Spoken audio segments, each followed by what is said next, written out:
Það komið að rauðaborðinu svona hásumarið. Það verður í rólegum gír núna eins og hefur kannski tekið eftir sem að fylgist með okkur. Við erum bara haft einn þátt í viku svona yfir hásumarið. Það svona ýmsum ástæðum. Ein ástæðan svo að það erfitt að fá viðmælendur. Heyrði ég að Andrés Magnússon sem að sér dagmál á Mogganum sagði í morgun og talaði þar bara við 2 blaðamenn á Mogganum. Það voru 3 blaðamenn á Mogganum að ræða svona fréttinnar. Þannig var þátturinn hans líka í síðustu viku, þá var hann með blaðamenn á Mogganum. Hann sagði að það væri ekki hægt að finna viðmælendur. En það nú ekki ástæðan fyrir að við höfum svona hægt á okkur yfir sumarið, við höfum bara að hafa sumarfrí á fólki. Við höfum ekki kannski burði til þess að keyra fullum krafti yfir hásumarið. En við ætlum samt að halda fréttavefnum okkar gangandi eins og það hefur kannski tekið eftir. Það fullt af fréttum þar allan daga og hann fyrir vaxandi, fleiri sem að koma þar inn og sem að lesa fleiri fréttir. Og svo erum við með nokkra þætti hérna, rauðan raunveruleika, fótboltasögu fyrir svefnin og fleiri þætti og rauðaborðið einu sinni í viku yfir hásumarið. Svo eftir vestanhelgi að þá setjum við allt í blús og samstöðun rís þá upp sterkar en nokkur sinni fyrr. En þessir sumarþættir hafa nú eiginlega verið alltaf sama efni, það eiginlega staðan á ríkisstjórninni og alltaf sami gesturinn, Sigurjón Magnús Egilsson, bróðir minn. Vertu velkominn. Já, takk fyrir það. Ég beitaði í mig hérna í síðasta mánuði að hafa þetta sem framhaldsöguna yfir sumarið. Já. Sem að ég ætlaði að fá þig til að hjálpa mér að segja, sem að staðan á blessaður ríkisstjórninni. Nú það eiginlega staðan á Sjálfstæðisflokknum eða ekki? Jó, fyrir þá sem hafa áhuga á stjórnmálum og þá tilefni til að ræða þau. Það ekki eins og þingi sem fyrir bara í hálfsás frí og var enda rekið heim þingið. Það var svo mikið nöldur í þingsal og það bara þingi bara slitið og allir heim. Ríkisstjórnin tók öll málin sín, setti hann í tösku og fór. Já, einmitt þannig og þess vegna staða stjórnaranstæðinga raunverulega þeir eru búin að leggja ykkur mál fram og þau eru konin í nefnd og það var að kalla gesti til að ræða innihaldið, vitandi það að verður aldrei neitt úr þessu. Það kannski 1 þingmannamál á ári sem fyrir gegn. Svo náttúrulega verið að vinna með önnur mál sem að ríkisstjórnin hefur lagt fram í nefndunum.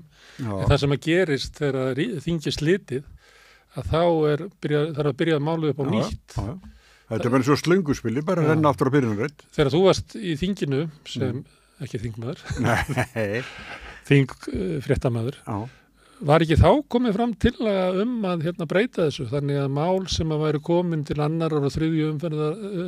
umræðu eða inn í nefndirnar mættu byrja þar að hausti. Jú, þetta ekki búið að vera bara árlega, bara í áratugi, Ég held þetta kannski ekki árlega, en þetta oft lagt til. Já, mjög oft. Og svona það sem heitir bara no-brainer, þetta algjör vitleysa að hafa þetta eins og þetta Já.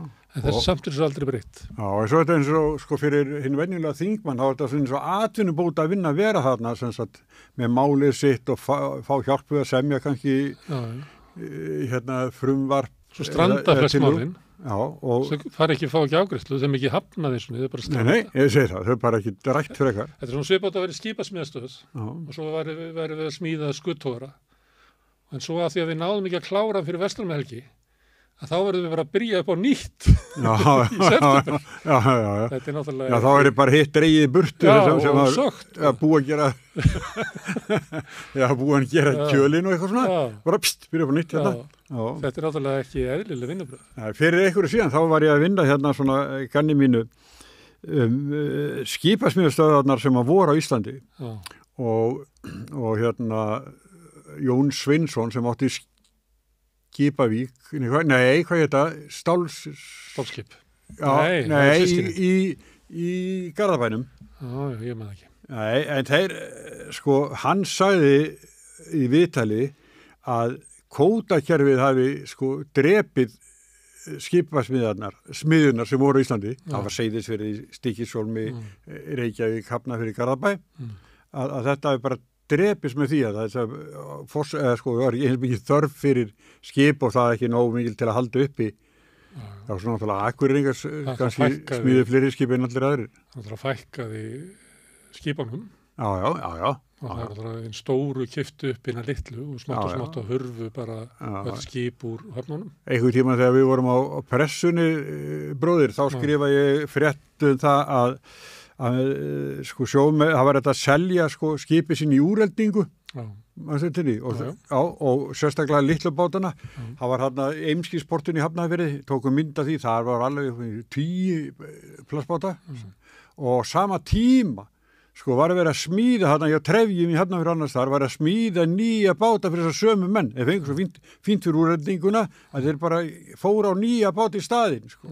Þannig að þetta var svona ringa ekki að tóm vitleysa eins og stundu vill verða. Það má deilu það. Þetta er til dæmis ennþá í Noregi þegar verið að tala þessi útgerðin í Noregi sé ríkistyrt. þá er þetta eina sem er hæft í því að þeir eru með úreldingasjóð og það er hugsað sem svona öryggisatriði að menn sé ekki á gömlum vandráfsfleitum, þannig að menn fá stuðning til þess að úrelda og byggja nýtt. Þetta er eiginlega eini styrkurinn sem er í Noregi, en ég veit ekki alveg hvort að hvernig skattamálinn í útgerðinni í Noregi, en til dæmis útgerðin í Íslandi borgar ekki virðisaukaskatt, sem að þætti nú að vera það er nú verið að tala ríkistyrk til ferðaþjónustunar með því að hún sé með 11% en ekki 24%. Já, heinir er í bara zero. Erum með 0. Herðu, við ætlum að tala um pólitík. Það er eiginlega Brynjar Níelsson. Það er ránfuglinn við hálendisbraut. Brynjar Níelsson, hann er eiginlega áttu útspil vikunar. Skrifaði grein og Viljan sem hann sagði að vera eini borgarlegi vettvangurinn. Já, vefurinn. Já. Hann sagði ekki, þannig að mokkin kannski fellur þeim megin líka og viðskiptablaði. Og Viljinn, við verðum líklega að segja það, að Viljinn er málgagn Björns Inga Hrafnssonar sem að lá lengi í dvala. Eftir COVID, hann hefur verið þreyttur eftir það. COVID og ýmisleg fjárhagslega erfiðleika sem hann hafði gengið gegnum. En sem að vaknaði núna upp akkurat þegar sama tíma og við byrjum að tala saman. Já. Ég heldur honum sér stemt gegn okkur eða það? Nei, það held ég ekki. Sem að þegar það kom í ljós að það væri komin svona skjálft í ríkisstjórnina og einhver möguleiki á uppstokkun sem að ég held að menn svona hægra megin hafi mjög sterka tilfinningu fyrir að það sé eitthvað að fara að gerast. Ég held að Bjarni sé að missa þetta út úr höndunum á sér. Að hann hlustar ekki nógu vel, á það sem er að gera umræðin í flokknum og flera. Og samt eru búin að hringja svona viðverðum bjöllum, Óli Björn hefur svona nálgast þetta. Nú Arnar Þór Jónsson, sem er náttúrulega fyrsti varamaður Bjarna í kjördæminu. Já, hann er náttúrulega með svo sérstakka stöðu og ég held að... Já, var ekki með fundi samt inn í Sjálfstæðisflokknum með hugsalega stofnun á nýju flokki. Jú, hann var svona hluti af þeim fundi. Það var ekki beint svona maður sem hélt fundin. Hann bara tók þátt í honum. Já, þess þá heldur. Þá er hann ekki einn þetta. Nei, og þetta verið sagt Bjarna lengi, hann hlusti ekki á flokkin. Já, ég held nefnilega verkefni Bjarna sé að fjarri því lokið, Og þetta stemdi í rétt átt hjá honum með að selja þarna hluta í Íslandsbanka. Hann ættir að selja meiri honum, hann ættir að selja í Landsbankanum. Kemur því ekki í gegn? Nei, það er verkefni hans. Ég er alltaf lítið Bjarna sem þannig. Hann hefur bara... Það sendur hann inn af ríkum mönnum sem vildu eignast banka og fleira. Já. Og vildu eitt og annað og hann er búin að vera verja kvótakerfið til dæmis stjórnarskrána. Passa það að það ekki hækkaði skattar á fjármagn og auðfólk. Hann gaf eftir 2% úr 20 upp í 22. Já, hann hefur lækkað skatta, hann hefur feltað alls konar aðflutningsgjöld og eitthvað fleira. Svo er eitt sem er kannski, sem er alltaf lítið fjallað Þórður Snær, sem er núna á heimildinni, hann hefur nú fjallað svolítið þetta, sem eru til dæmis eins og nýsköpunar styrkinir. Það sem að rennur út úr ríkissjóði yfir 10 milljarðar. Ég hef ekki séð tölur, ég held að það hefur verið í fyrra hafi farið vel yfir 10 milljarðar. Sem er þannig að búið að leggja niður svona styrkina í gennum nýsköpunarsjóð og í staðinn þá geta fyrirtækin bara sótt sjálf styrki. Og það hefur verið svona opinn tékki því að mörkin á því að fá styrk til nýsköpunar eru svo víð að menn sem eru bara endurnýja bílaflotan eða liftaranna á lagarnum eða þróa einhverja vörulínu eða eitthvað slúið geta sótt svona sem að mörgum kannski kann að finnast að vera bara svona eðlilegur hluti af starfsemi. Þeir lögðu niður nýsköpunarmiðstöðu Og svo annar líka. Styrkja þetta svona, þetta eru miklu hærri peningar. Já. Þannig ef þú tækir sko skattaafsláttin sem þú færið með þessu og myndir draga það frá tekjuskatti fyrirtækja, þá er það miklu meiri lækkun heldur en nemur þessum 2% sem á að setja tímabundið á næsta ári. Já. Það er það sem ég er að benda á. En sko, með leggja niður hérna, nýsköpunarmiðstöð og þar á meðal manns ekki með byggingarannsóknar eins og timbur og þetta allt saman. Sem hefur verið að kvarta við núna, rannsóknarstofnun byggingarinnar. Já, og hún er bara ekki til lengur. Nei, ég meina kvarta við svona miglunni og svona ímsu sem hefur komið fram bara óvöndu vinnubrögð. Já, bara vísindamenn er búin að vera hann í áratugi að rannsaka byggingarefni og hvernig það þolir eitt og annað sko, í veðurfæri og flera. Svo er það bara lagt niður til að geta gert þetta sko. Já. Fyrirtækin er að sjá þetta sjálf. Já, nei, líka sko nýsköpunarmiðstöð bara lögð af með öllu sem í henni var og þar á meðal þetta til að geta komið þessum peningum með öðrum hætti út sko. Það er bara þannig. Þetta er svolítið það sem að sko Bjarni hefur að gera. Það er að færa peninga til fjármagns og fyrirtækja. Já. Og þetta er alveg og svo miklu fórna, það er það sem ég ætla að segja. Þessar rannsóknir, áratuga gamla rannsóknir sem hafa vaxið stigastígi og fyllt eftir sko, bara farnar einmitt í þessum tilgangi eða hvað. Já, þú ert að segja að Bjarni hefði haft svona ákveð verkefni að selja bankana? Já, selja bankana, helst hluta Landsvirkjun en svo líka spila vörnina. Það er kvótakerfi, það er krónan og það er hérna stjórnarskráin, alveg sama mokkinemið og Óskar Magnússon upplýst á sínu tíma af hverju þeir keyptu mokkan, það er einmitt til að verja þetta og þá náttúrulega flokkurinn er til þess líka, eins og þú sérð bara umræðan stjórnarskrána síðast, að Katrín Jakobsdóttir þurfti að þola á niðurlægingu að vera ein með leggja fram breytingar á stjórnarskráni sem dó reyndar í nefnd eins og þingmannamál, sko, niðurlæging forsætisráða þar var mikil. En ákveð að segja að Bjarni sé að klára verkefni, hann er ekki búin að segja... Nei, ég segi hann er ekki búin að klára. En þá endist honum úttalt til að gera það, því að það kom svo upprýsa gegn honum í flokknum. Flokkurinn treystir honum ekki lengur til þess að koma þessu til skila, af því að flokkurinn upplifir það að VG stoppi öll mál. Já. Þannig að þú þekkir hann Jónas Sigurgeirsson, útgefandi. Já, við þekkjum hann vann með okkur eitt í mann. Hann skrifaði inn á veggi sinna á Facebook. Hvernig stendur á því að Bjarni Benediktsson, eða hann sagði ekki Bjarni, fjármálaráðherra, getur ekki lækka skatta úr því að matvælaráðherra getur bannað hvalveiðar. Og þá á hann við að hvernig stendur á því að VG getur farið gegn stjórnarsáttmálanum, þar sem var ekki talað neitt það var ekki talað hvalveiðar. Nei, stoppa hvalveiðar. En Bjarni talar eins og að það hefur verið rætt það mál í aðdragandunum. Það stæði ekki til að breyta inn í sambandi við það. Þess vegna upplifir Sjálfstæðisflokkurinn að Svandís hafi brotið gegn samkomulagi. Og þá segir Jónas, sko, ég meina ef hún má fara bara gegn stjórnarsáttmálanum, af hverju getur þú ekki bara gert það líka? Bara að lækka skattana? Þetta er andinn, sko. Þetta er stemmingin, sko. Og Jónas náttúrulega hann er svona vel hægra megin, hann er útgefandi Hannesar Hólmsteins og bæjarstjóra frú í Hafnarfirði. Já, og verið svolítið svona þeim megin. En mér finnst það samt athyglisvert að hann er byrjar að senda svona pillur. Því að hann er náttúrulega svona, hefur gengist upp í að vera svona glaðlyndur og vel við alla og kurteis í framkomu. En það hefur komið svona tónn í hann líka. Hefur gert sér mjög vel á það sem hann er, á þeirri hillu sem hann er í Sjálfstæðisflokknum. Já, hann er sinni, við veist hann var alveg að vera að sinna bara eitthvað Hannesi og félögum. Þeir hafa gefið út hann Ayn Rand bækurnar. Gefið þetta fyrir einhver styrk frá einhverjum hugveitum í Bandaríkjunum sem auðvír aldraðir auðkýfingar dæla peningum í það. Við veist það ég veit ekki, ef þú færið þér á stúdentagarðana og myndir labba þar og skoða hvaða bækur í hillum þar, þá það bækur eftir Ayn Rand sem þar mest áberandi. Þetta er eins og, þessu dreift bara eins og hvað hét hann, Höppart, sem var með einhverja kirkju, dreifði bókunum sínum út allt. Þessu dreift eins og trúaritum, sko. Ég veit ekki hvort að fólk lesi þetta helvíti. En hann hefur verið í þessu, Jónas, og gefið út Þessi endalus rít sem að Hannes sendi frá sér. Já. Og það komið þannig að sko svona nafntogaðir eða nafngreindir allana sjálfstæðismenn að tala gegn áframhaldandi ríkisstjórnarsamstarfi og það verður Bjarni að taka til sín. Já. Hann náttúrulega sko þeirra formaður og hann myndar þessa ríkisstjórn. Já. Ég myndist þarna síðast á podcastið hlaðvarpið Ekki dagmál. Nei. Hvað heitir það, þjóðmál? Já.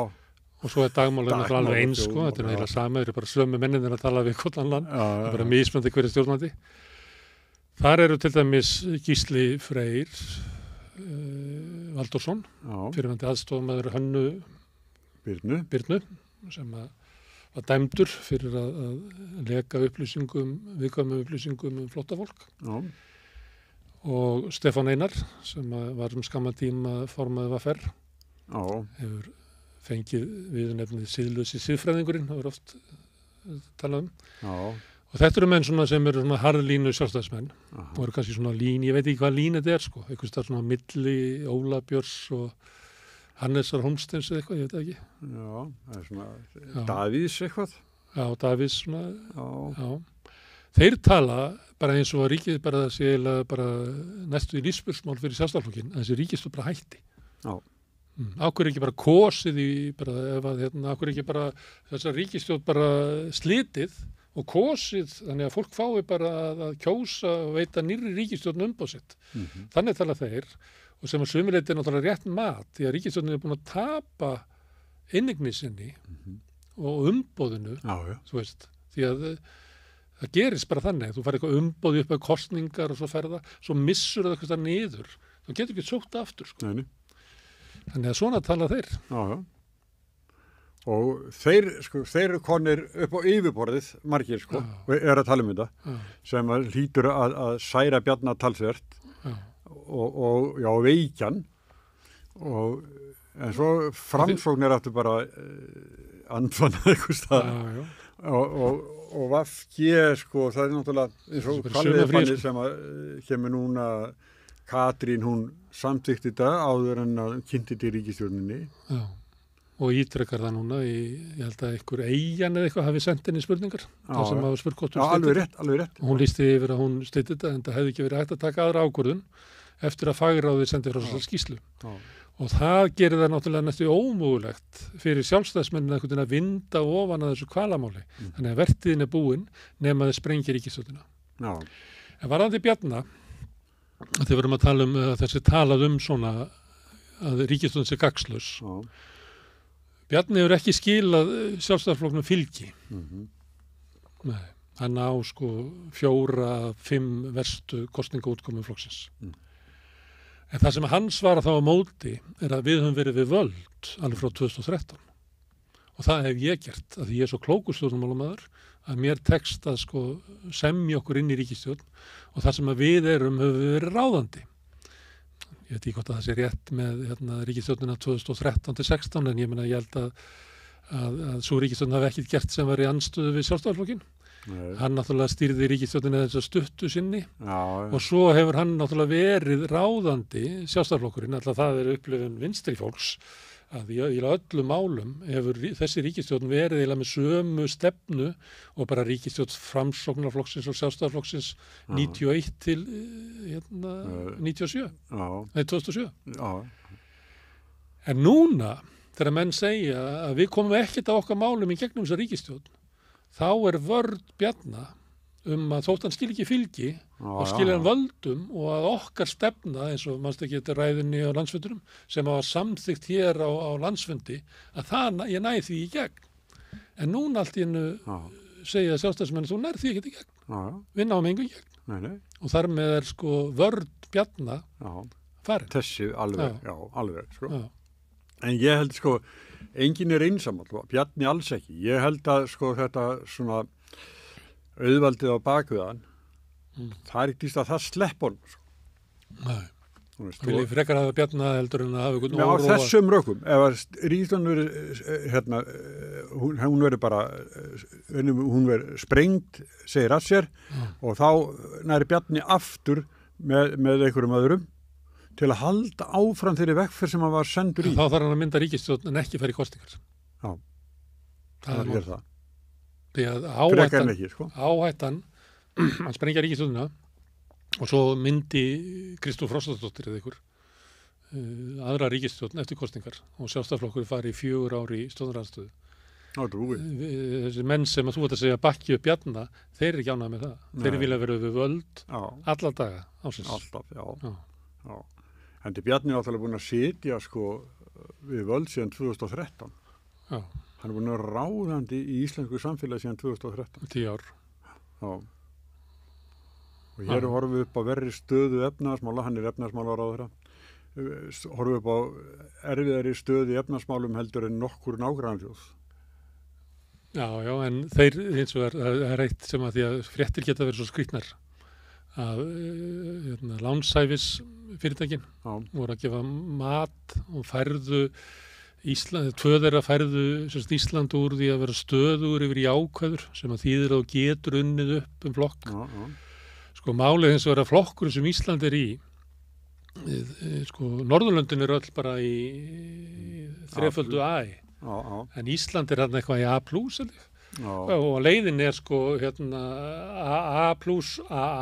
AA mínus, það eru margir flokkar en Ísland er kannski í 8 flokkum neðar heldur en Skandinavíu.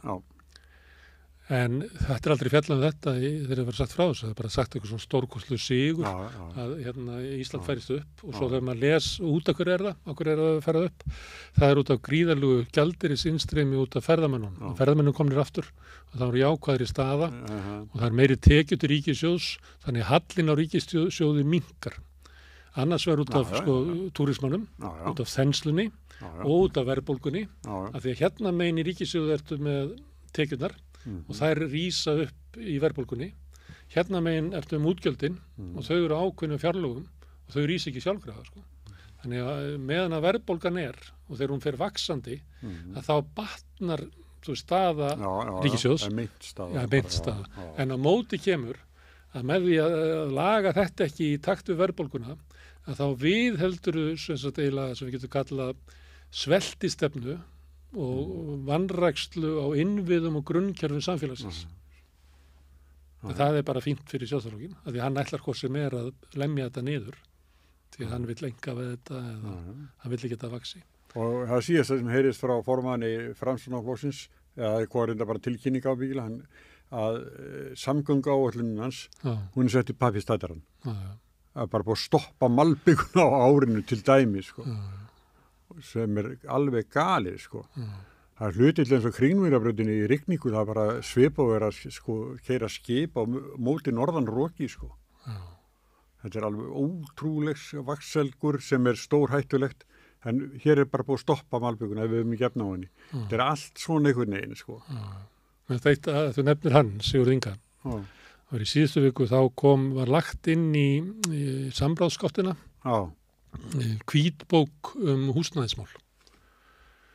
Og svo voru fréttur það, kom til dæmis, það var bara komin þann daginn eiginlega, þetta kom í 2 pörtum, annars leigumarkaðin og svo hvítbók húsnæðismarkaðin. Og við náðum hérna fyrir viku að ræða við Guðmund Hrafn Arngrímsson, formann Leigjendasamtakanna. Mjög fínt viðtal. Og svo var hann meira og minna í öllum fréttum eftir það.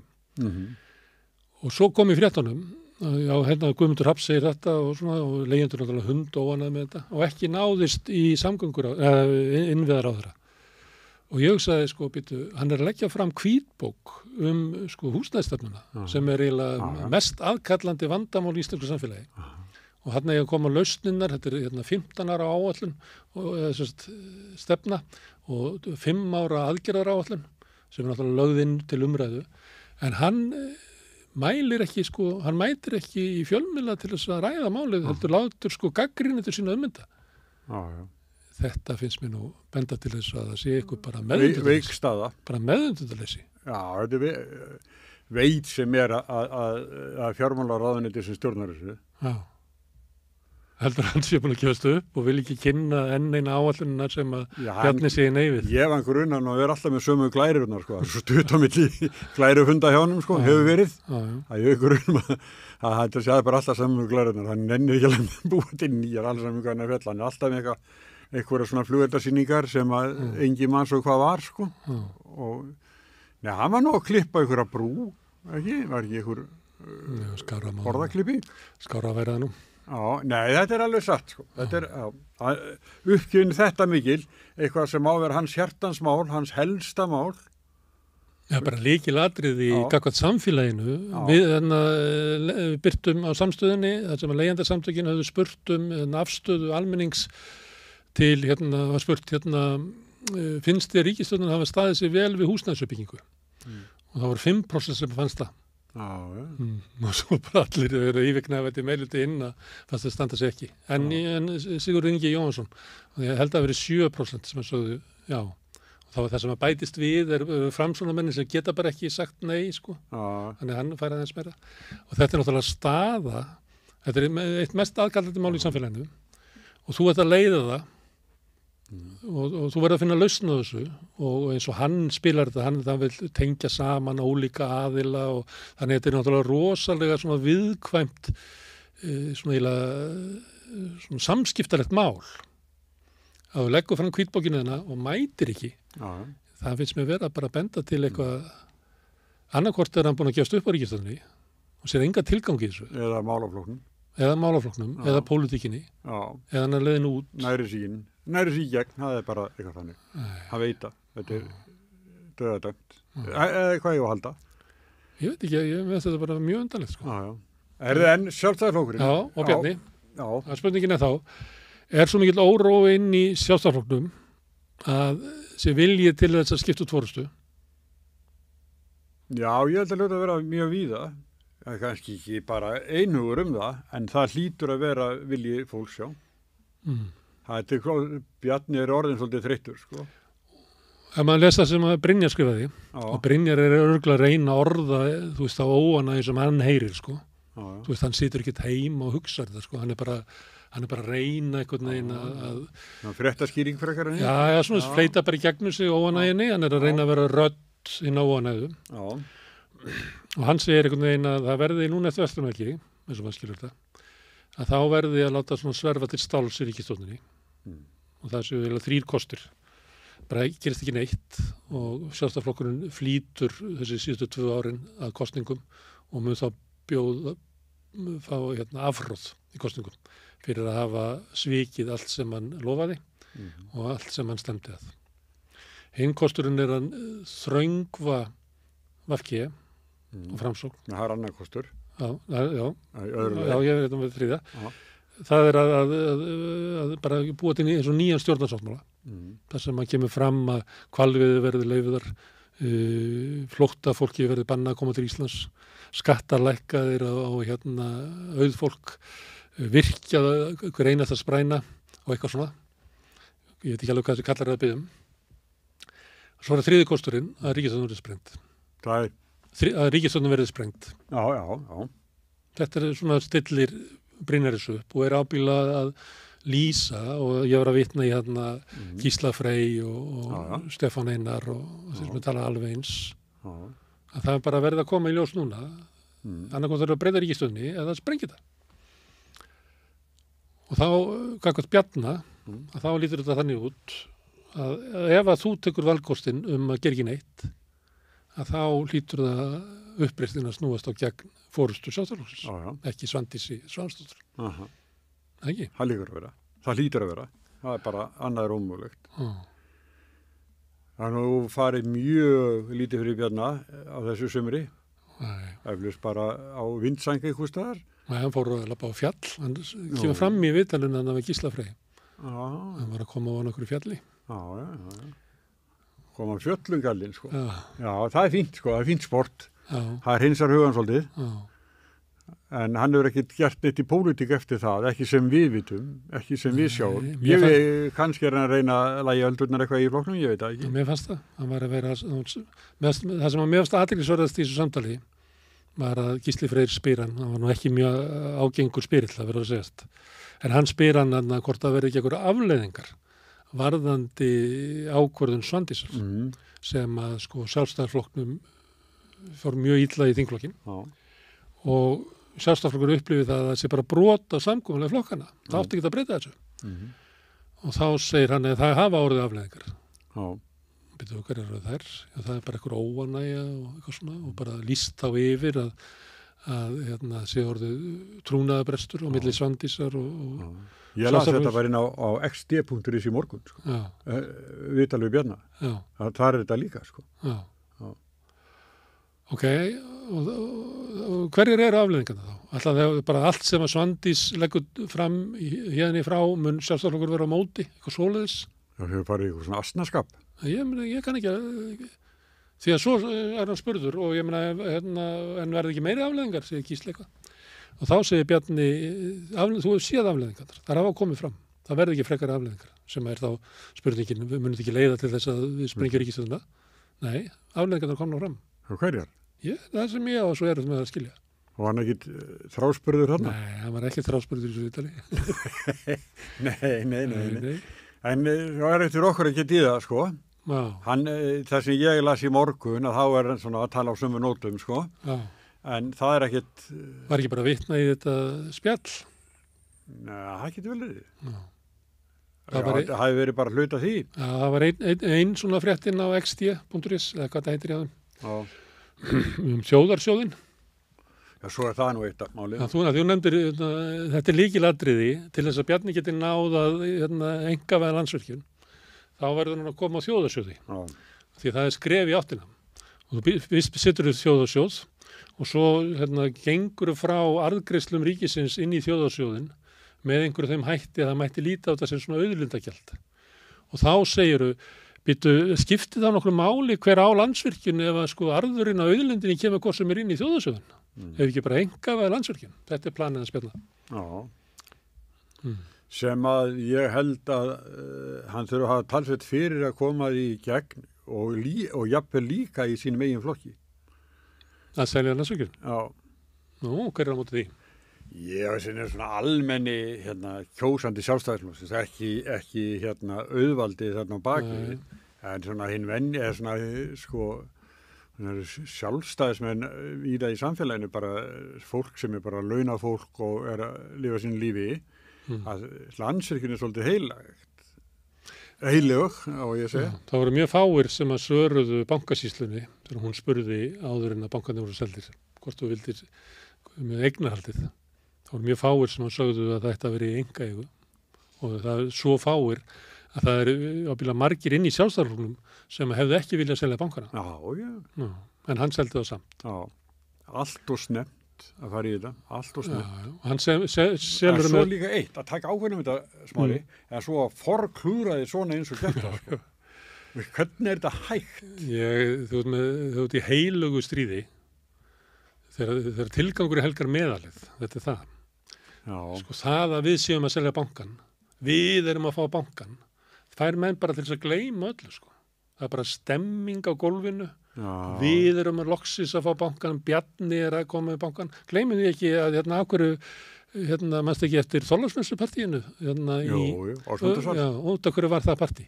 Það var að því að það var þingi búið og Bjarni, hann var búinn að tryggja okkur það að við fengjum bankan. Þess vegna voru allir auðmenn landsins í partí í Ásmundarsal. En þetta var ekki sölusýning. Nei. Partí. Þess vegna kemur Bjarni í partíið og þess vegna er Bjarni að fagna sérstaklega í partíinu. Hann varð að vera í þessu partí af því að hann er að koma með bankan til okkar. Stjarnan. Svo kom löggan og tók hann.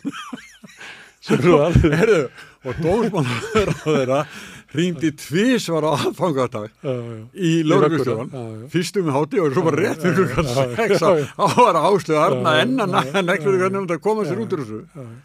En hvað svo? Það var bara skipt til lögreglustjóra. Bjarni, ósnertanlegur.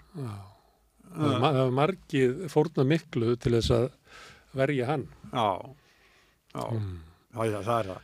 En þannig að staðan í Sjálfstæðisflokknum sko svolítið söguleg núna. Já, en má ég aðeins stoppa aðeins við þetta, hvernig honum tekst, ef við segjum að sko meiri hluti sjálfstæðismanna hafði ekki sett, ég segi ekki meiri hluti sjálfstæðismanna, ég myndi segja kannski alltaf að þriðjungur sjálfstæðismanna hefði ekki viljað selja bankana, hefði verið spurður. Samt tekst honum það, og rökin eru þau, er ekki betra fyrir okkur að taka hana miljard sem við eigum, 100 milljarða sem við eigum þarna og nota þá í eitthvað uppbyggingu. Og þannig svona lekur þetta, þú fær kannski ekki alla til þess að trúa þessu vitleysu, en þannig lekur stór hlutið af þessu í gegn.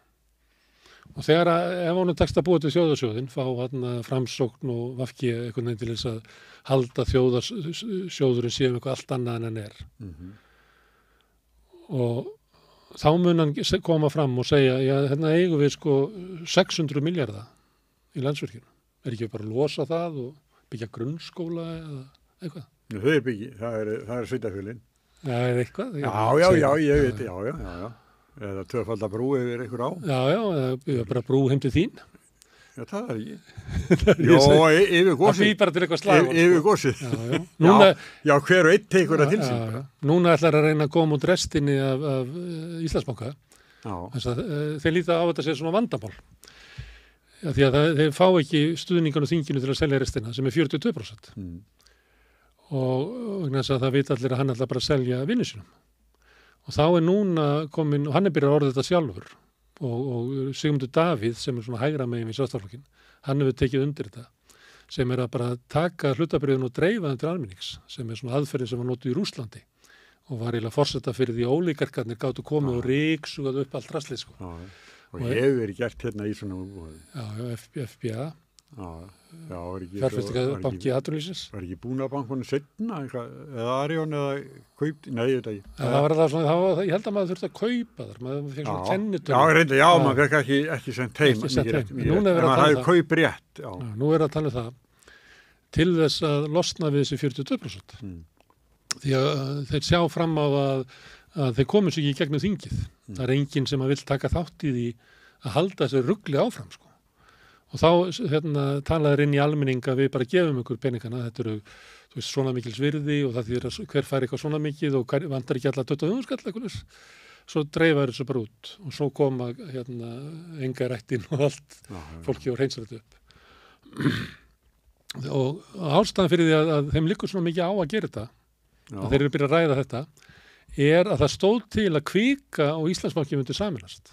Þannig að Kvika yrði svona drifkrafturinn í sameinuðu banka. Og þá var eiginlega svona dólga auðvaldið mætt á svæðið, ríkasta fólkið. En Kvika vill ekki sameinast Íslandsbanka ef ríkið á ennþá 42%. Því í sameinuðu banka geti ríkið átt meira heldur þriðjung. Og þar með komið í veg fyrir sko allar svona lagabreitingar og það er svona ráðandi hlutur að þú eiginlega getur stoppað alls konar hluti með eiga í þriðjung. Þess vegna liggur þeim á, þessu sem eru að reka á eftir Bjarna að klára verkefnið, að koma þessum hlut ríkisins einhvern veginn út. Skilur hvað ég meina? Já, alveg, já. Það bara það verði að reddast að líftími Bjarni í pólitíkinni styttist óðum. Já. Heldur það? Já, ég bara annað kemur ekki til greina. Þegar að Sjálfstæðisflokknum, hvað er langt síðan að það hefur gerst að almenni flokksmenn og jafnvel varaþingmenn eða þingflokksformenn eða hvað komur og tali með þeim hætti eða skrifi með þeim hætti sem hefur verið að gerast. Þetta var náttúrulega í gamla daga. Gunnar og Geir og var það ekki bara valdatafli valöld, var þetta út allt? Já, þetta er með Eimreiðarliðið, kynslóð Davíðs Oddssonar og félaga, þeir voru mjög harðir í allir í gagnrýna flokkin, stofnuðu frjálshyggju-félagið sem að var eiginlega til þess að reka sín sjónarmið sem er svipað og Brynjar og Árni Þór og fleiri. Svona Arnarþór svona íhaldsarmurinn með þetta fullveldisfélagið inn í Sjálfstæðisflokknum. Það er svona svipað og frjálshyggjufélagið sín tíma. Það sem á að búa til eitthvað svona vettvang til þess að ýta flokknum í einhverju tiltekna átt. En til þess að Bjarni hætti þá þarf að koma betri kostur í staðinn Já. sem er meiri sáttum og hver er það? Ég hallast á að það sé Þórdís Kolbrún. Það er íhaldsarmurinn hefur engan á henni sko. Nei. Mér finnst það mikið betri þegar Þórlindur varði aðstofmaðurinnar. Þá eru greinarnar hennar betri og betur orðaðar, betur skrifaðar og svona. Hann svona herði svolítið á henni. Þannig að mér finnst svona vaksið. En þú hefur ekki atkvæði rétt sko. Þannig að þetta snýst hvað Brynjar... Ég er í flóknum. Þetta snýst hvað Brynjar vill og hvað þessu íhaldskurvar vilja. Já. Og hvað finnst þér? Þú bauðst hann að koma hingað, það komst ekki? Já, hann var upptíkinn. Já. En hvað finnst þér hann vilja? Ég veit ekki. Er hann ekki að segja raunlega við fórstuna að nú er bara eitthvað síðasti séns? Ég held að Brynjar ofmeti stöðu sinni í flóknum. Ég gerir það líka. Já. Hann fór í prófkjör síðast og hann sagði ég þarf ekki að vera í prófkjörslag. Þið vitið öll hver ég er og hann tapaði. Og hann hafði ekkert í Áslaugu Örnu og Guðlaug Þór að gera sem eru bara, ég held að þau séu bæði pólitísk dýr. Þannig að Guðlaug Þór náttúrulega bara, það vita allir að hann er bara eiginlega svona pólitísk maskína sko. Já. Ég kannski sagt það frá því einhvern tímann að ég þurfti átti erindi við hann, það var heilbrigðisráðherra, þá var ég í S.A.A. Og þá vildi hann hitta mig held í klukkan, hvort það var korter yfir 7 að morgni í einhverju kaffihúsi sem ég vissi ekki að væri til, sem er einhver staðar svona, einhver staðar Suðurlandsbraut Hallamúla einhver staðar. Og svo kem ég þar inn, af því að það er náttúrulega mikilvægt mál sem að þurfti að ræða við heilbrigðisráðherrann. Og þegar ég kem inn þá var hann að tala við eitthvað kall í einhvern svona bás og hann bendi mér eitthvað að ég sittast á einhvern annan bás og svo klárar hann að tala við kallinn, svo kemur hann til mín og meðan hann talaði við mig þá kemur annar kallinn sem hann bendir á í annan bás, þannig að hann tók svona fjöldtefli það sem hann þurfti að gera áður hann mætti vinna. Og ég og það er náttúrulega vita allir svona kostningamaskínuna hans og hvernig hann er, hann er svona dýr og ég held að Áslaugu Arna sé það líka. Hún er ég sé til hennar á Austurvelli þar sem hún er með fólk í kringu sig þeirra myndana og eitthvað fleira og þá er hún bara að ganga frá okkur svona Instagram á samfélagsmiðla að byggja upp ímynd sína og þannig að hún er alltaf önnur tegundar en Guðlaugur Þór en svona sama svona pólitíska óendanlega metnaðargjörn menna Brynjar heldur að hann heldur viti bara hver hann er og hann þurfi ekki að hafa fyrir þessu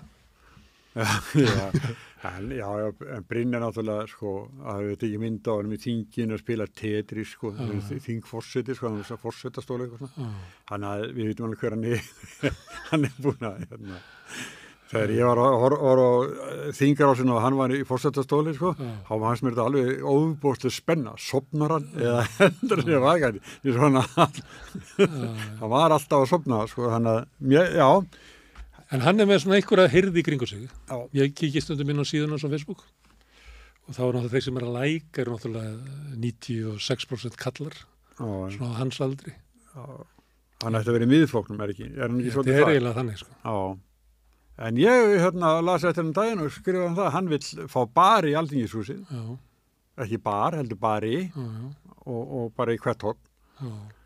Þá hefðu þeir ekki þurft að fara okkur, þannig að flytja klustubarinn bara inn í þinghúsið. Já, ég las það í honum. Ég skildi þetta þannig að hann upplifði það að honum finnst pírataleiðilegir og hann er eiginlega á því að þessi svona leiðilegir að því þessi ekki fullir. Já.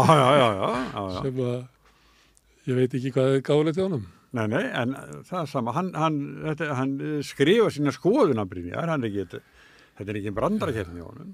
Jú, mér finnst hann Þetta er hans pólitík, ekki að líta úr því. Ég hef mikinn áhuga á pólitík. Já, ég líka. Og ég er ágætlega að mér í pólitík. Alls svona hugmyndum og ástandi og áhrifum og bla bla bla, ekki söguna og sögulega og eitthvað svona. Brynjar skrifaði mikið pólitík, en ég get ekki séð hann hafi nokkuð áhuga á pólitík. Þú veist, mér finnst hann eins og hafi bara valla náði í gegnum stjórnmálaskóla Sjálfstæðisflokksins. Því að til þess þegar hann er að tala svona sósíalisma eða verkalýðsbaráttu, þá fer hann eitthvað að tala Stalín og Venezuela og það er eins og hann hafi lesið þetta aftan okkur kornflakspakka. Mér finnst hann af öllum sem að hafa verið inn á þingi, þú veist, þá finnst mér að vera eiginlega svona á botninum af svona pólitísku svona getu. Já. Mér finnst það. Já, mér líka. Mm. Hann ofmetur sig Já, og svo hef ég líka verið sko í stórri vistu þar sem var ræðumaður Já. og hann sko, menn hlæja að hann eitthvað, ég veit ekki, að ég nú edru á þessum samkomum sko. Já. Þá er ég að segja, mér finnst það nú ekki, hann er ekki djúpur í þessu. Þess að vill að fleiri bari að hlustendur hans séu drukknir. Já, þá þægilega, þá hlæja þér alltaf sko. Þægilegra. Nei, hann ofmetur sig, en svo er Nei, hins vegar. Já. Ég held að sé ekki með svona neina pólitíska dýft eða ég held að sé aldrei hægt að tala um að þannig. En að einhver leiti, stundum er það þannig að suma típur eru þannig, þessum er að segja hann vilji vera svona rödd einhvers, að það kemur oft svona fólk svona sem að orðar eitthvað sem að margir hugsa, þó svo að sé ekkert svona ígrundaði í neinu samingi eða eitthvað, hann er svona fúll, hann er svona óanæður með, hann er svona talar eins og Kristján Lofsson þess að öfga kommunista lufsu í ráðuneytinu sem er svona tungutak og orðfæri sem er svona gamlir kallar í sjálfstæðarflokknum nota andstæðinga sína. Hann fittar vel inn í það og í þeirra hópi hlægi allir að honum og inn á Facebook síðuna og svona. En ég held þetta sé ekki sko afl sem að muni ná sjálfstæðarflokknum undir sig sko. Nei, en sko þetta gæti sko ef allt vera vestaveg fyrir flokkin, þá gæti hann klofnað sko. Þessir kallar. Hann er búinn að klofna þannig með floknum. Jú. Og Viðreisn. Já. Og sem myndi segja flokkur fólksins líka. Færi þessu fúlu kallar hana, að þá færi þeir yfir í miðflokkin. En það munar sko allar flísar í sjálfstæðarflokknum. Þannig að þeir eru mælast alveg í hvað, 18% hefur flis, en það er sko helmingurinn af því sem var svona stöðut fylgi fyrir örfáum árum sko. Já. Þeir eru bara 50% farin sko. Það var bara, ég held að það hefur bara ekki gerst. Það var náttúrulega þannig, þegar við vorum ungir, það voru að gera skoðanakannanir. Já. Og það er svona ákveðið element í könnunum, að fólk er svona, ef það hefur svona skoðanir eða gefur sér fyrir að hafa skoðanir sem eru svona eins og meginstraumurinn og það getur bæði verið svona meginstraumurinn eins og sjálfstæðarflokkurinn var svona drottnandi stöðu en líka það sem er svona eitthvað fylgi að fara það viljur að segja það heldur en ef þú ert eitthvað staðar minni flokkum eða þeim sem eru að missa flugið. Já. Og þá gerðist það varla að sjálfstæðarflokkurinn fór undir svona 38% í skoðanakönnunum. Það sló oft yfir 50%. Já, sérstaklega í borginni náttúrulega. Nei, og bara í landspólitíkinni. Hann bara gat hangið í kringu 50%. Og svo náttúrulega þegar það var kosið og það eru konar kosningar þá breytist þetta og hann var svona kannski 37%, 38% var bara hans góða fylgi. Það var neyksli þegar Davíð Oddsson sturtaði persónufylgi sínu niður út af Íraksstríðinu og fjölmiðlafrumvarpinu svo eftir á reyndar. Það sem var hans banabíti. Það var 33%. Og eftir það hætti hann í pólitík. Það var sko sársaukamörk Sjálfstæðisflokksins. Að vinsalasti stjórnmálamaður innan Sjálfstæðisflokksins frá því að Ólafur Thors var, að hann hætti eftir að hann skilaði bara 33%. Og misti forsætisráðherrastólinn. Já, það er rétt sko. En Bjarni er einhvers staðar langt fyrir neðan og nú eru þeir að mælast allt niður í 18%. Já, sem þetta er alveg ótrúlega breytingar. Já. Og þarna, hvað þolir fólk þetta lengi sko.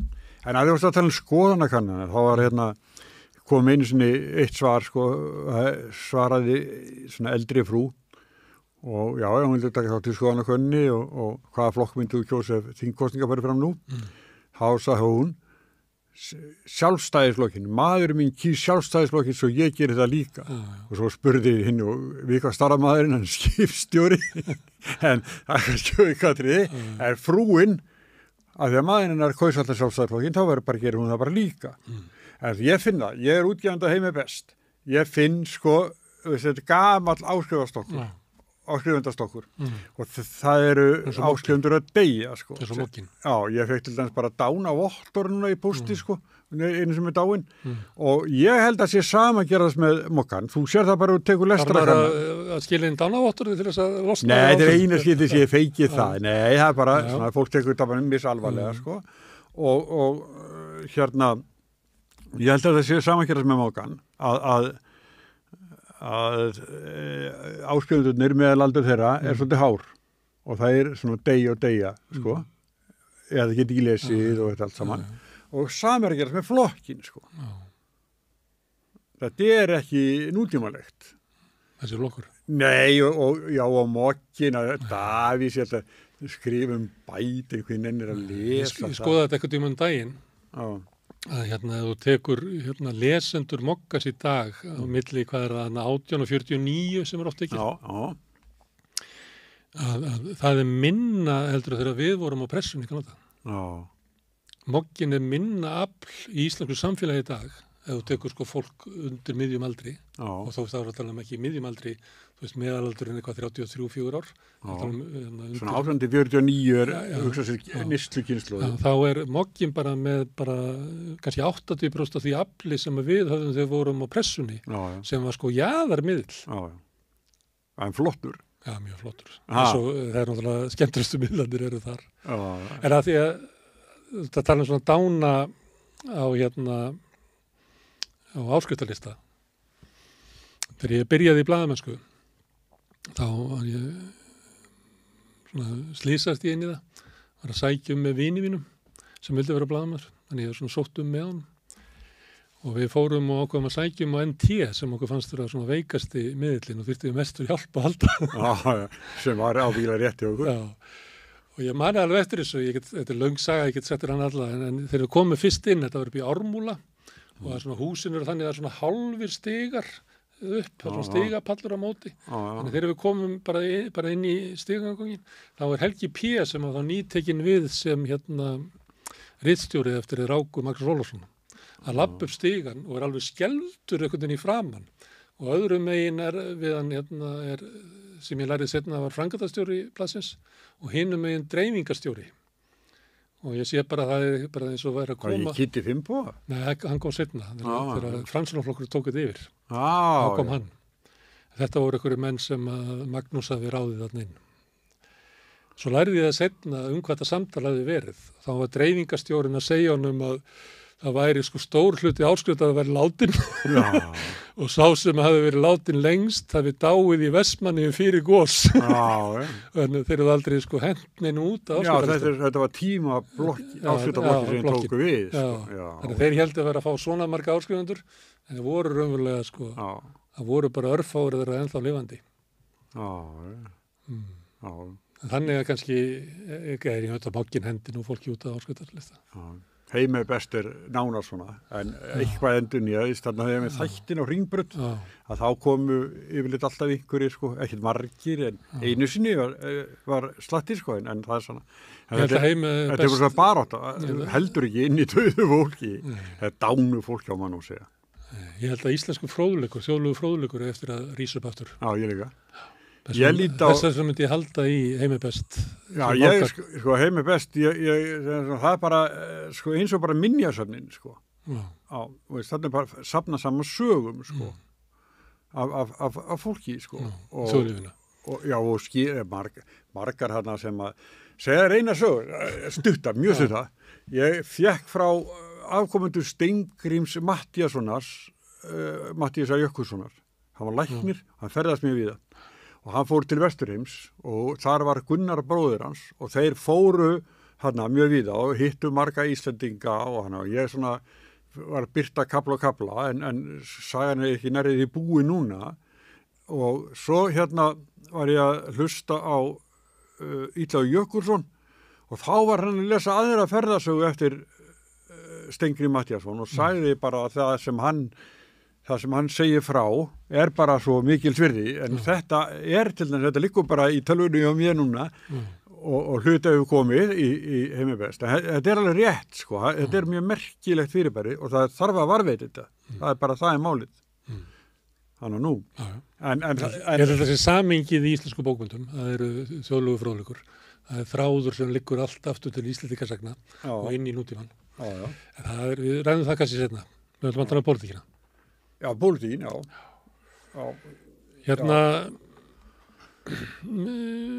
Miðflokkurinn. Já. Þeir hafa væntingar að þeir verið kallaðir til inn í ríkisstjórnina. Já. Dugar það? Já, það er akkurat. Akkurat, já. En Sigurður Ingi Jóhannsson, hann sagði, þegar voru að reyna að mynda þarna 4 flokkastjórnina, að þeir eru búin að vera því ekki 3-4 vikur, þá sagðist hann að átta sig á því að ef þetta er ríkisstjórn, þá væri bara eins þingflokks, eins flokks meirhluti, eins manns meirhluti. Og það, hann legði ekki í það, sko. Nei. Og ætlar hann að leggja í það núna með Sigmund Davíð og Bergþór Ólason. Já, ég held að Bjarni hafi í þessu viðtali sem ofta vitni í. Hann adressaði þetta líka og hann fór að rifja upp ríkisstjórnina sem hann var stofnaði, sem var með mjög þunnan meirhluta. Ég man ekki hvort það var 1 eða 2, ég held að það verið bara 1. Og hann sagði að þá lofuðu menn að myndu allir standa saman og enginn hlaupa undan sér þótt að yrði gæfa á bátinn. En svo leið og fylgi fór, þá hlaupa allir í burtu. Og mér fannst eins og hann væri eiginlega að adressa þessa hugmynd að það væri möguleiki á því að henda Vafki út og taka þessa 2 kalla inn. Og þannig að menn eru í alvörinu að hugsa þetta. En flokk fólksins? Já, það ég náði að kíkja inn á Viljan sem við nefndumst. Já, borgarlega vefmiðlinn. Og þar var einhverja vangaveltur eftir Björn Inga býtti við, en hann hét eitthvað kallinn á kassanum eða eitthvað. Svona nafnlausstálkur. Ég regna með að Björn Ingi skrifði þetta var sjálfur. Ég held að hann sé ekki að ráða einhverja píslamönda. Og þar var hugmyndin það að taka inn í ríkisstjórnina Jakob Frímann og Tomma. Og svo fannst mér þetta svo fyndið að ég ákvað að segja frá þessu á samstöðinni og svo var ég að sækja þú veist, bara hlekkin alltaf að vísa í hlekkin að þá hafði hann þurrkað þetta út þannig að ég náði að segja frá þessu sko, sem hann síðan eitt áður en eittinni kannski einhver bara hringt í hann hvort hann væri klikkað fyrir að halda það að við varum að mynda ríkisstjórn sem að hengi á Tómasinni eða Tómasi A. Tómasinni. Þá er það frá, ekki nefn flokkur bara allur, er það ekki? Þú segir að miðflokkur sé hægri flokkur. Já, hann er það. Já. En ef þú ert með 2 frá miðflokknum og bætir það upp með 2 aukakalla, þá er þetta kannski komið nóg. Já. Þá hefur engin eitt... Þetta er rosalega kvartett sem þú bjóðu upp á hana. Þá hefur engin eitt, sko, neitunavaldið. Já.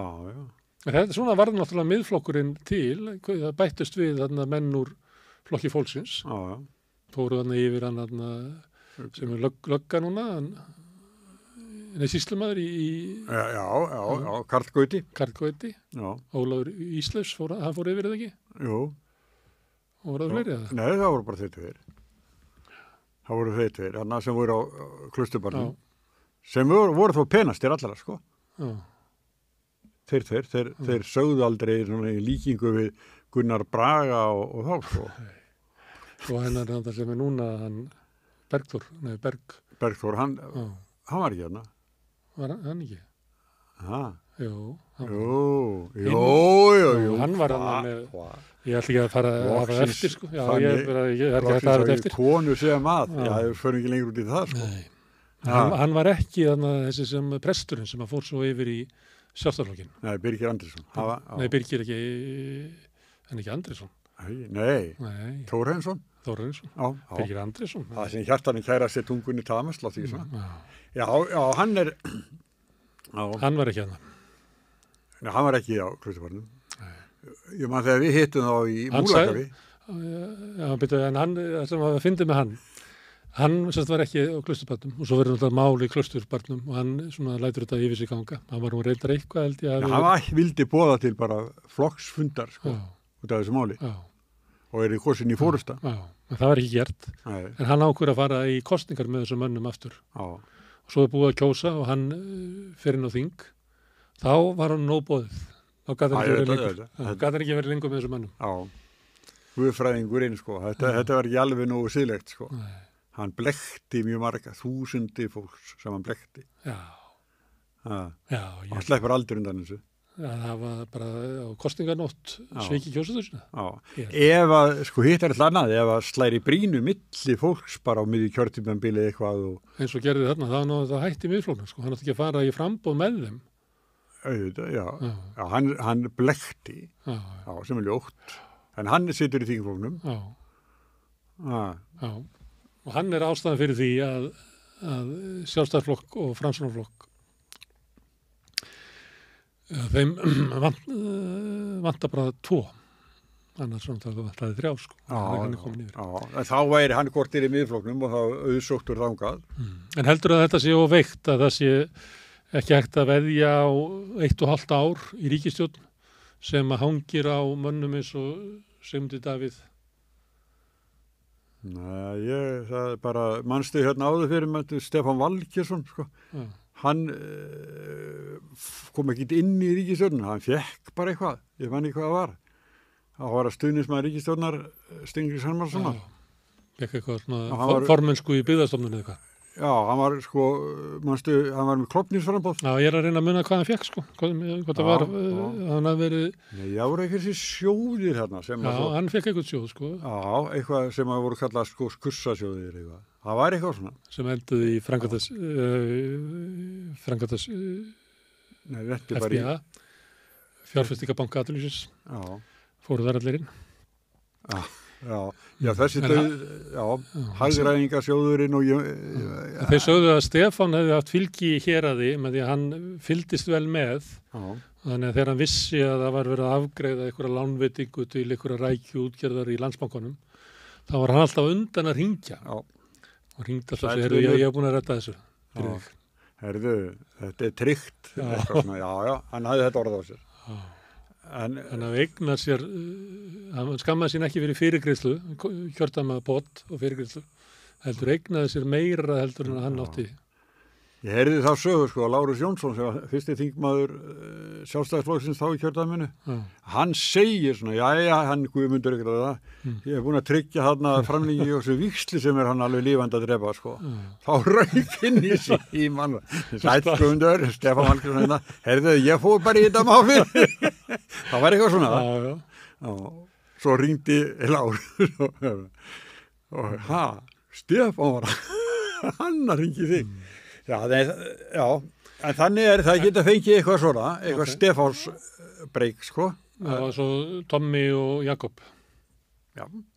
Eða, ég sér þetta ekki að það gangi, sko, Sigurður Ingi og Sigmundur Davíð sitja sem ríkisstjórn. Nei, Ég sé það ekki. ég sagði síðast frá sögunni úr Skagafirði sem er það að Sigurður Ingi víki Já. til þess að sé þetta saman þetta. Mm. Það manni finnst það ekkert fyndið að hafa Framsóknarflokkinn svona klofinn Nei. og vilji bara saman hann aftur. Já, þá hafa þeir formansefnunum hefur fækkað. Já, Ásmundur var talin vera Ásmundur Einar, Já, já. en hann er í miklum persónulegum vanda núna. Já, reyndar sko eftir þetta með Ásmund Einar, þetta mál Já, og lömpið þagna ekki. þá var ég eitthvað að skrifa um þetta sko, veist, Evrópska efnahagsvæðið og þá hringdi ég mig úr Skagafirði og sagt sko, Sigurjón, Já, hverju fór Ásmundur í Reykjavík? já, Það var vegna þess að kaupfélagið sagði við hann að þið letu falla á okkur já, og einhverja skuld sko og bara burtu með þýfin. Þú verður bara að fara í Reykjavík eitthvað. já, Og við allum viljum hafa saukrakling í fyrsta seti. já. Og það var bara, sko, þetta er ekki fyrsta hringingi sem ég fæ skaffiska efnarsvæðinu. Svona er sagan þar. En hvaða lausn hefur Sjálfstæðisflokkurinn ef hann hendir VG út úr ríkisstjórn, ef hann lætur undan íhaldsarminum? Já, hvað meinar við? Upp að þingstyrkin? Já, Þá er það náttúrulega þeir bestir félagarnir, sko, Bergþór og... þeir eru fáir. Já, þeir eru tveir. Já. Og ef þú tekur þá getur ekki tekið Viðreisn. Nei. Já, Viðreisn vilja koma að inn. Hvað Viðreisn ykkur að Skilur sér tapa? bara heim. Ha, Há Bjarni Sigurvegari. já, Nær Viðreisn, nei, það verður aldrei. nei. Nei, ég veit ekki, það, sko, allir óttast kosningar. Ekki Sjálfstæðisflokkurinn. Nei, ekki Sjálfstæðisflokkurinn. Nú, þá boðar hann til kosningar, þá vil hann bara fá kosningar. Ég held að sko það sé svona svo trú inn í Sjálfstæðisflokknum, hvort sem hún er rétt eða röng, að þeir geti bjarga sér í kosningaportu. eins og Bjarni sagði, hann kvöldi fyrir kjörda síðast, Já. þá var einhver skoðanakönnun og þá segir hann, við fáum meiri í kosningum. Og þá er eitthvað sem hrindur og segir, er eitthvað svindl í gangi? Nei, eru ekki, svo kemur borgarnesmálið. En ég held að Sjálfstæðisflokkurinn hafi þessa trú, að hann sé góður í kosningabaráttu, hann sé vel skipulagður, hann hafi fótgönguliðana. Og með Bjarna hann sé lungin í því að tala svona inn í þjóðina sem ég held að hann sé ekki rétt, sko. Framsóknarflokkurinn er miklu betri í því. Að svona hitta einhvern veginn á stemminguna á þjóðinni. Ég man ekki til neitt í kosningabaráttu sem að Sjálfstæðisflokkurinn brillerað einhvern veginn að þýleiti, sko. Nei, ekki nema bara áður verið Davíð í borginni, sko. Já, ég held að það sé mjög langt síðan að Sjálfstæðisflokkurinn hafi verið með eitthvað svona slagorð eða eitthvað svona stefnu sem við notið mikill almanna hylla, sko. Já, þeir komum einu sinni með lyftusókn gegn verðbólgu og þá kom hini með að verið lyftusókn gegn lífskjörum. Já. Þannig að þeir ekki verið sniður í þessu. Já. En svo hafa verið það því þegar það kom, þetta var 79. Já. Og það var einmitt að því við tölum áðan Imreðurópin. Já. Hann hafði mikil áhrif og þetta er náttúrulega áhrifin á honum að hann fær Geir Hallgrímsson til þess að samþykkja þetta sem stefnu. Þetta er bara nýfrjálshyggjan. 1979 er bara Margaret Thatcher er bara að vinna kosninga bara þessar vikurnar þannig úti, þannig að nýfrjálshyggjan er eiginlega ekki komin, en þeir koma með svoleiðis, þetta er bara sjokktrítment á efnahagslífið og sannfæran um þetta og það heldur ekki góð ástandi, ekki góð kosningúrslit og þessi beygja flokksins veldur því að svona kristilugu demokratarnir inn í flokknum, svona Gunnar Thoroddsen, svona hægfara sjálfstæðismenn, að þeir eiginlega kljúfa flokkinu eftir fara inn í aðra ríkisstjórn. En að þú nefndir hann að lífskjörum, að þá var Ólafur Ragnar, ungur stjórnmálamaður. Hann tók moggan og keypti bunkan af honum, fór inn í Miklagarð og stóð þar á kassa og dreifði mogganum með þessari fyrirsögn sem kosninga áróður í Alþýðubandalagsins. Af því að hann mata sem svo að þessi stefna Sjálfstæðisflokksins væri alveg þvert á það sem að þjóðin vildi og mata rétt. A-flokkandi fengur náttúrulega ekki eins góða kosningu og 78. Ekki 79. Ekki 79, en Alþýðubandalagið endaði inn í ríkisstjórn með Framsóknarflokknum og hluta Sjálfstæðisflokknum. Það er Svavarheitinn Hjesson, hann lýsti fyrir mér svo skemmtilegi atburðarás þegar að Steingrímur kom til hans í Alþingisræðinu, Svavar aðeins að tala við mig. Heyrðu, getur þú komið á fund með mér og Gunnari Thoroddsen? Þetta var mikið leiðamál. Já, en svona var það. Þetta var náttúrulega ótrúlegt atburðarás. Ótrúlegt. Og tengdi svona persónur óvild manna einhver leyti og metnaði. Þarna var Vilmundur. Gunnar upplifði sig að hann hefði verið svona svikinn að flokksfórustunni. Ekki fengið það sem hann átti skilið. Sem kannski var rétt yfir daginn. Þarna skömmaður tekur Gunnar Andrésson eina frægu mynd í Háskólabíó þegar allir stóðu upp að klappa fyrir Geir Hallgrímsson nema Gunnar og Vala, þau sátu ein í salnum, allir aðrir stóðu upp, fræg mynd. En það er ekkert svona í flokknum núna, hann er ekkert klofin í... Hann er náttúrulega búin að klofna. Já, eins og núna innan flokksins, þá er ekkert svona í gangi. Nei, en þarna var hann að klofnaðan mjög sérstakann hátt, því að flokkurinn klofnaður öfulega ekki, það varu 3 þingmennans sem að myndu ríkisstjórn með Alþýðubandalaginu og Framsókn. Stuttu síðar að þá verður Albert Sár fyrst að svikinn af flokknum, stofna borgaraflokkin, sem að líður svo aftur inn í. Frjálslyndi flokkurinn, hann er klofningur út úr Sjálfstæðisflokknum, sem er... Hann náði hægingu flýi, sko. Já, hann náði samt, sko, hann lifði miklu lengur eftir nokkur reiknaði með.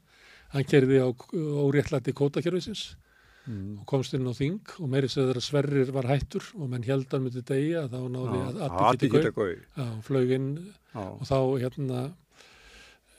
Ég held að hérna, frjálslyndiflokkurinn sé ástæðan fyrir að við erum með kosningakerfi eins og það er í dag. Já, til að reyna að útiloka hann. Já, reyna að útiloka það að einhver vestfirðingur geti náð miklu fylgi í litlu kjördæmi, þess vegna þurfa að stækka kjördæmin. Það var eitt og svo það settu 5% þröskuldur. Sem er eitthvað sá hesti sem við getum. Já. Og svo sósíalistar hafa... Það sagði nýður með sko Atakítakói. Væru með þingmenn öllum Norðurlöndunum, Færeyjum og Grænlandi. Ég hérna kynntist náttúrulega Atakítakói seinna þegar ég var ritstjóri Víkingi og hann var sko góður maður, var bara allir segja það, hann var góður maður. En það er sko sem bjarga honum í þessum kosningum eftir að Sverrir var farin, það var þegar hann var á leiðin til Reykjavíkur og að bílslýsa á Hollafjörðaheiðinni og hann hleypur og þegar ljósmyndari kemur þá er hann að hugga konuna sem var á bílnum. Oft svona fallið mynd, svona hvað gaf mikið af sér þarna maðurinn sko.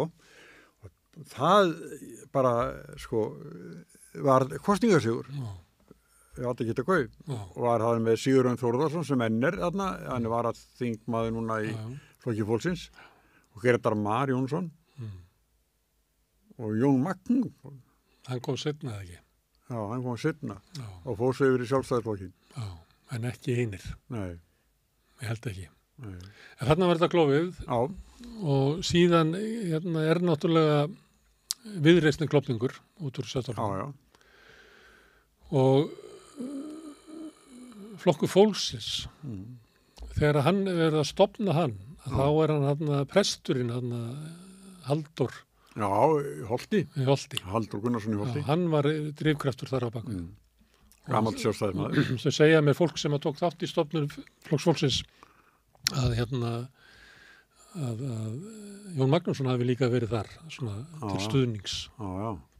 Þannig að sömuleyti er þetta einhver leyti, ef þetta er sprottið út úr einhverjum flokki, þá er það Sjálfstæðisflokkur. Sem að trufla mann bara er sko fyrirferð Ingu Sæland, en þetta var náttúrulega flokkur upphaflega sem að bauð fram í öllu kjördæmunum og þegar framboðum komu að þá voru oddvitarnir í öllum kjördæmunum fyrir utan Ingu góður og gegnin sjálfstæðismenn. Það er eiginlega upp að Flokks fólksins. Þannig það er Flokkur fólksins og það er Viðreisn. Og svo þegar Framsóknarflokkurinn klofnar og miðflokkurinn er stofnaður, að þá þróast miðflokkurinn í því að vera raunverulega miklu líkari sko íhaldsarmi Sjálfstæðisflokksins heldur en einhverjum Framsóknarflokki sko. Þannig að sömuleyti þá er Sjálfstæðisflokkurinn þarna sem að þú varst að lýsa þarna í Háskólabíói sem að þó svo að varaformurinn hafi myndað ríkisstjórn með andstæðingu þeirra klofnaði ekki. Að þá hefur þá flokkur sko margklofnað eftir það. Þeir sko sem voru ráðherrar í ríkisstjórn Gunnar Stórðarson, þeir sáttu þingflokksfundi í Sjálfstæðisflokknum. Þetta er alveg... Já. En hann klofnaði ekki þá sko. Nei. En núna er hann sko margklofinn. Já, núna er þetta náttúrulega, mótmælin koma kröftulegra fram með netmiðlunum, Facebook og þá kemur andstæðan mikið sterkara fram. Alveg eins og í hinnu borgarlega vilja, þar setti hann greinina, sem er svona dæmi þetta. Þú verður varið þetta hér að fólk er sko á hreyfingu, það er að lesa og kommentera inn á og svona. Þetta pólitísk umræðan náttúrulega mikið meiri núna en þetta nokkur sinni verið. Já, en ég er bara að velta fyrir mér þetta með klofningin í Sjálfstæðisflokknum hvort þessi hugmynd eins og Brynjar talar inn í svona hugmynd sjálfstæðismanna að flokkurinn ætti að vera miklu stærri og að hann sé einhvern veginn rödd svona megin þorra almennings. Kannski eru þeir með þetta háskólabíó þarna í huga þegar flokkurinn var einhvern veginn svona rosaleg tjaldbúð sem að rúmaði alls konar, þarna voru á sama tíma sko formaðurinn utan ríkisstjórnar og varaformaðurinn inn í ríkisstjórn, einreiðar hópurinn að vaksa upp með nýfrjálsvíkjuna og svo alls konar öfl hérna inni, alls konar flókin landsbyggðar, bla bla bla. Flokkurinn er ekkert svona lengur sko. Nei. Flokkurinn er bara fámenn forysta sem að bara hefur náð völdum, vinnur þétt með samtökum atvinnulífsins og viðskiptaráði og ekkert að spila inn á einhverja svona, Nei, geta einhverju kallar mætt þarna á einhvern fullveldis hóp sjálfstæðismanna og sagt það sem er vilja, þeir ekkert að fara að taka hann af flokk, sko. Nei. Þannig að Bjarni verður áfram, niðurstaða þín. Ég held að. Já. Ekki það, hann sé bara sprunginn, úttaldi og... Það held ég ekki. Það vantar einhver hver á að taka við þá. Já, það 3 nöfn komin upp hjá okkur. Ok, segjum að ef það myndi gerast. Og Bjarni myndi segja, herðu, þetta er alltaf flókið staða, nú er best að ég víki og Þórdís Kolbrún á að sjá um þetta. Þá klofnar flokkurinn. Já, þá gamla kenningi mín sem ég alltaf sagt, sko. Bjarni sýtur uppi með sjálfstæðisflokkinn og sjálfstæðisflokkinn sýtur uppi með Bjarna. Já. Að það sé raun, Já. að þetta verði bara þannig. Já. Vegna þess að Sama kúkalítin áfram bara. Já. Vegna þess að hóparnir sem eru þannig inni, að þeir munu ekki geta komið sér saman að neitt af hinum ná yfir á þeim flokk. Já, og alls ekki Gulli. Alls ekki Gulli, þeir hefðu möguleika á því, hefðu getað kosið Gulla síðast og bara vona að kæmi ekki út í því. Já, en hann var með 40%, sko. Já, sem er ágætt. Já, sem mjög mikið. Það fara ekki ekki sítandi formanni og vera með 40%. Já. Þannig að það er svo ógnar þarna. Já, en það voru einhverjir sem að kusu Bjarna þá, sem er óanað með Bjarna í dag og ríkisstjórnina. Já. Það held ég. Já, og jafnvel þá, en vildi ekki leipa þessu upp í... Ég held ekki að fara að gefa flokkin Guðlu Þór Þórðarsinni, þau voru bara í öðrum armi í þessu flokki. Já. Þetta eru spennandi tímar. Já, ég held að þessi flokku sé svona, ég held að hann bara ná ekki meiri árangri en hann gerir í dag, sko. Ég held að hann bara ekki börðið til þess. Hann heldur hann sé, sko, eitthvað stórveldi. Hann heldur hann sé rosalega sterkur. Hann heldur hann sé rosalega klár, en hann það ekki, sko. Þess vegna eru þeir svona óanaði með þetta, að þeir bara fá ekki meiri árangur. Nei. Það er hérna, sko, þegar ég var þingfréttamaður, þá var Davíð formaður. Já. Og það gat enginn verið með ykkur upprisu þar eða mótmæli eða andu við flokkin. Það var bara formað sem lifði það ekki. Lagði fólk í einelti sem gerði það. Hann lagði bara fólk í einelti sem gerði það. Þeir sem ekki voru á hans línu, hann bara hætti þá. Talaði ofan í það. Já, margir rökklust bara burtu. Svona, niðurlega svolítið. Já, fór þá leiðina. Hann er skólalóðarbulli. Já, það eru 2 þingmenn allavega sem hann átti mjög miklu erfiðleikum með. Það voru Egill Jónsson frá Seljavöllum og Matthías Bjarnason. Þeir voru þingflokknum þegar hann kom. Sko. Og þeir náttúrulega búin að vera lengi, hitt eiginlega allt nýliðar. Þannig að hann átti miklu erfiðleikum með þá. Það tók hann talsverðan tíma að ná tökum á þeim. En náðu því. En Matti Bjarna var bara svona héraðsöfðingi. Hann ætla ekki að láta eitthvað segja sig fyrir verkum, sko. Nei. Hann sótti sitt fylgi í sitt kjördæmi og stóð sterkum fótum og var ekkert háður því sem að... Alls ekki. Nei. Og sama var reyndar með Egil og Seljavöllum, sko. Hann var búin að vera það lengi, hann var svona rótfastur. Ég tók sentilegt viðtal við Matthías Bjarnason ekki löngu á en hann dó. Það sem hann var að rifja upp flugfreyjuverkfallið og það, mannstu.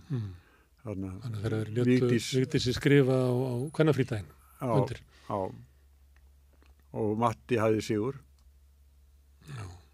Nei, þetta er átakaflokkur, hefur verið það. Já. En ég held að það sé ekki sami krafturinn í öðrum. Ég held bara Bjarni svona þreyttur, sko. Hann fara að leita útgönguleið. Já. En hann vill ekki hætta, hann vill ekki gefast upp. Yfirleitt er það þannig að menn er náttúrulega þaulsetnir, ekki bara Bjarni heldur bara út allan heim og raunverulega Bjarni búin að lifa sig pólitískt og Katrín er búin að lifa sig pólitískt og sumilegt er þetta vandamáli í þessu flokkum og ég veit ekki hvað er langu tími sem að fólk endist, það er alltaf styttra og styttra svona margra manna mati, það er bara svona meira upplýsingum og fólk bara klárast einhvern veginn fyrr, almenningu verður leiður á fólki og eitthvað svona. Og ég held að þessu öll komin yfir síðasta söludag. En vandinn er sá að sá sem með völdin, hann ætlar alltaf að stjórna eigin útleið. Þannig hann ætlar að, ég er alveg til í að hætta, en ég ætla bara að laga þetta aðeins hérna, og svo ætla ég að laga þetta, og meðan hann er að laga þetta, þá bara versnar þetta og versnar þetta og versnar þetta. Þannig ég held að við sem að fara að horfa á svoleiðis. Er þetta ekki þannig, það er óvirk ríkisstjórn? Algjörlega. Hún er ekki saman neitt. Og ekkert líf í Framsókn, ekkert. Nei. En það hérna í hinum flokknum tveimur, Sjálfstæðisflokki og Vinstri græn, þá krauma hann undir niðri. Ég þekki ekki Vinstri græna, ég held að sé orðið bara... Ha? Ég þekki ekki Vinstri græna, ég held að sé bara ráðarannir. Það er ekki annað hægt en að vera óanaður eða fólk er þar. Er ekki aldrei farnir fyrir löngu síðan, sko. Sem að voru þannig. Þannig að ef þú horfir á brottför út úr flokki og þú tökur bara þingmennina, sko, þá er það frá 2009 til 2013. Þá fóru, sko, allir villikettinir út úr flokknum. Síðan ertu með í síðustu, þá fóru 2. Og ef þú ímyndar að, þú veist, að þeir sem eru að gegna trúnaðstöðum fyrir flokkin eru tregari til að fara heldur en bara grasrótin. Þá held ég að séu allir farnir frá þessu flokki sem höfðu ykkur að væntingar að þetta er eitthvað svona róttækur vinstri flokkur eða næði ykkurum. Já, svo er það bara tryggðin, sko. Svo sem við valda fólk. Já. Ég bent á þetta held ég síðasta þar áður að frá 2009 þá hefur VG verið í ríkisstjórn. Það er bara 4 ár sem að vantar. Þannig á síðustu 14 árum hefur VG verið 10 ár ríkisstjórn. Já, eins og Sjálfstæðisflokkurinn. Já. Nei, hann er hann er með, fyrir ekki. Það er 2009. Alveg eins. Þannig að Svandís, Katrín, þau bara, þetta er bara ráðherrar. Við heldum Smári að hún væri svona styrkja flokkin með hvalveiðibanninu. Svo kemur strax og eftir að hún vill ekki, getur ekki, vildi ekki auka kvótan til strandveiðimanna sem er sko eiginlega djást Vinstri grænna. Sko. Jón Bjarnason barði það í gegn með miklu átum sko. Ég hef haldið fram að þetta hún hefði kassað þessu inn. Það er einingni sem hún fekk út af hvalveiðimálunu. Hún bara hendið í öllu. Strax, bara strax.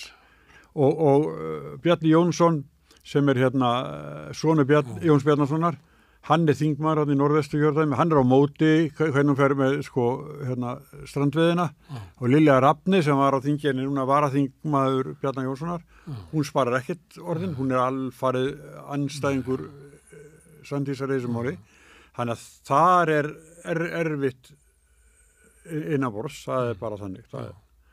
Og þá getur þetta verið þannig að þegar hún er búin að gera hvalamálið, að þá væri það henni of pólitískt stýrt gagnvart Sjálfstæðisflokknum að auka kvótan við strandveiðarnar. Þess að Sjálfstæðisflokkurinn, hann gætir hagsmuna stórútgerðar og SFS, það er bara Sjálfstæðisflokkurinn og SFS sem er á móti strandveiðum á Íslandi, sko. Þetta er að koma þessu fólki bara fyrir í þessu erbyrgi. Því að ég held að megin þorri almennings er bara fylgjandi strandveiðum. Bara fáránlegt og svo er það líka komið í ljós að sko fiskur sem þú ert að köpa í fiskbúð, það bara vantar fisk og hann er alltaf dýr af því að það er búið að loka strandveiðunum mitt sumar. Já, jáfnvel útlit fyrir að fiskbúðum verði lokað vegna þess að það er ekki til fiskur sem er fluttur út frosinn frá Stórhúðgili hálfunnin frá Stórhúðgili. Þannig að það var illa farið með pólitísk innlegg sem hún náði á fundinum á Akranesi og fljótaðinni. Hún var bara svona fyllibita sem datt í það útborgunardaginn. Þetta er dæmi svona veika ríkisstjórn. Það sem eru alls konar jarðsprengjur sem þú þarft að passa og allt í einu, jáfnvel þótt að maður myndi halda ráðarna geta bara ráðið sínu, en það er ekkert endilega þannig. Sko. Nei. Sérstaklega þegar það er búið að lýsa því yfir að nú verður samið hvert einasta atriði, hvert einastu setningu, hver einasta frumvarpi sem hann lagt fram. Já. Og ekki sjáum við mikla breytingar á dómsmálaráðuneytinu til ráðherraskiptin, nema það er ekki sama fyrirferðin í núverðinni dómsmálaráðherra, eins og sé hálf heiminn í starfi. Kannski að bara koma sér fyrir. Kannski að byrja hann á sumari. Jón var sko frétt númer 1 eða 3, bara dag eftir dag sko. En þessi er ekki þannig. Það eftir að koma í ljós, hvað hann gerir. Ég held að hún vilji láta, hvað heitir það, svona tilsýntaka. Ég held að. vil ég láta til sín taka. Já. Hún tók nú með sér aðra, Anna ekki Brynjar, heldur Hrein Loftsson, held ég, sem aðstofan. Já. Hann ennþá... Áslaugu Arna var með hann. Já. Ég held að hann hafi verið aðstofan með dómsmálaráðherra þegar Útlendingastofnun byrjaði allt í einu að bjóða flóttafólk frá Venezuela velkomið, af því að þau ætluðu að fella Maduro í Venezuela með bandarísku leyniþjónustunni og gáfu öllum sem kom frá Venezuela 4 ára dvalarleyfi, viðbótarvernd svo kallega, og það er vandamálið sem er verið að reyna að vinda ofan af, þannig að það er Áslaug Arna og Hreinn Loftsson sem ábyggilega verið einhvern veginn aldrei verið að gera Pompeo eitthvað greiða með því að styðja bandarísku leyniþjónustuna sérstaklega til að koma valdaskiptum á í Venezuela. Já, og sem þurfa að vinda ofan að því núna. Já, síðan hafa komið 3000 manns frá Venezuela sem að Sjálfstæðisflokkurinn lýsir sem einhverju sérstöku vandamáli í flóttamannamálum. Stjórnleysi, segir Sjálfstæðisflokkurinn. Stjórnleysi sem hann bjóð til sjálf. Visstökin á málunu. Já, ég bara einhvern svipað og Brynjar að tala. Þau ætla að fara út í einhverja í baráttu við alheimskommunismann í einhverjum leik. Já, ég sagði þér áðan, ég heyrði stutt brota viðtalinu við Vilhjálm Árnason út af sögu. Hann talar svona að stjórnlaust gera eitthvað, loka á það. En þetta þeir byggu sjálfi til vandan. Já, ég er alltaf að segja frá þessu mér finnst bara skrítið að aðri fjölmiðlar skuli ekki segja frá þessu. Mér finnst það furðulegt að svona stórt mál í samfélaginu skuli fá að vella áfram þar sem Sjálfstæðisflokkurinn fær að kenna kærunett útlendingamála stöðuna. Þegar það er augljóst að þetta er Sjálfstæðisflokkurinn sjálfur sem gerir það. Og ég bara næ ekki tilgangnum hjá til dæmis Ríkisútvarpinu að láta þetta bara vella í gegnum sig. Þjótt í fjölmiðill eða blaðamaður, þá er það ábyrgðarhlutur að þú lætur fólk tala einhverja vitleysu í gegnum þig. Þetta getur að skrifa kannski einu sinni fréttum að einhver haldi einhverju fram. En þá verður þú að koma næst og eftir og segja að þetta er bara rangt hjá mannum. En þú getur ekki látið mannin segja þetta 18 sinnum í mánuði á þess að leiðrétta það.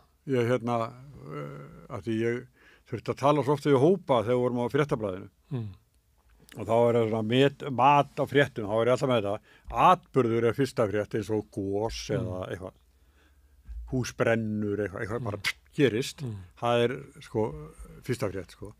Önnur frétt er kannski svona, getur verið ríkisstjórnin ákveða að leggja eitthvað fram með einhverju sem er þá atburður, sjáðu, það er leggja fram frumvarp á breytingum, það er atburður. Svo mann í hvernig það er, 3. eða 4. sæti er hugsun stjórnmálamanns, sem það getur orðið framhald af henni.